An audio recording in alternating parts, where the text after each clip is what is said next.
I call Jenny Salisa. Thank you for the opportunity, Mr Speaker, to take a short call on the Residential Tenancies Amendment Bill. Labor supports this bill, Mr Speaker. This is a bill that, while making some improvements for many of the tenants, unfortunately for us it does not go far enough. Minimum insulation standards and smoke alarms for private rental properties are a step in the right direction, and that is why the Labor Party is supporting this bill.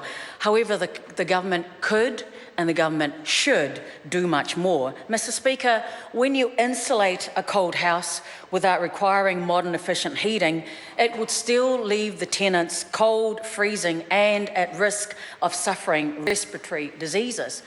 Mr Speaker, Emilita Bourne is a toddler from my electorate from Otara in South Auckland.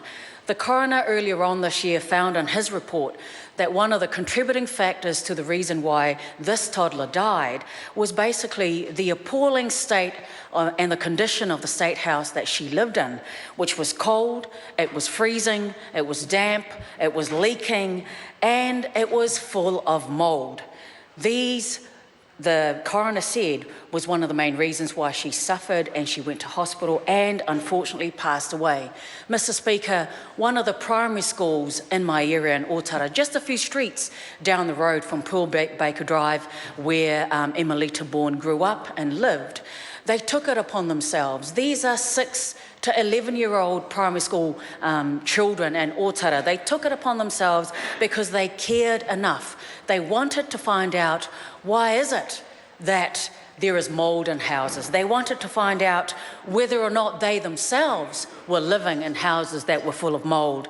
And these young primary kids, they partnered with land care scientists, and they found out, their research findings, which was released a few weeks ago, they found out that their homes, 18 out of the 22 homes in Otara, from this research, they found mould, Mr Speaker. Not just one type of mould, they found 14 different types of mould in their homes. They also found 3 types of yeasts, and some of these yeasts were tied to the superbug. Now, what the land care scientist Stanley Bellegarde told Radio New Zealand when they were releasing their study is that moulds, it affects healthy people. However, it creates a downward spiral for those who are predisposed to disease, those who are stressed, and those who are malnourished. Unfortunately, he was describing many of the folks who were living in Otara and South Auckland. Labor, Mr Speaker, is supporting this bill because, as I said earlier on, it is a step in the right direction. However, there are many thousands of New Zealanders who are lacking warm, dry homes, Mr Speaker. This bill, unfortunately, is a step, but the government, in our opinion, should do so much more. Thousands and thousands of New Zealanders do not live in warm, dry homes. This is an issue that is facing far too many New Zealanders.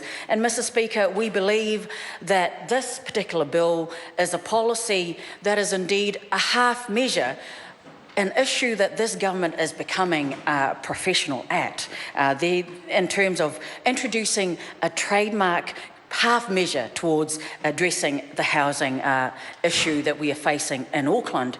This initiative, when announced, we believe is because of the public opinion, and it would only tinker around the edges, Mr Speaker. The government has no courage to take the bold decisions that it should be taking. Ensuring that rental properties are up to scratch is indeed the right thing to do. It is an economic no-brainer, Mr Speaker, that if we spend, and when we spend $1 on retrofitting the country will save $5 on public health expenditure. Mr Speaker, we support this bill to the next stage, but we believe that the government should be doing so much more than this half measure. Thank you, Mr Speaker. Dr. Pamji Palmer. Thank you, Mr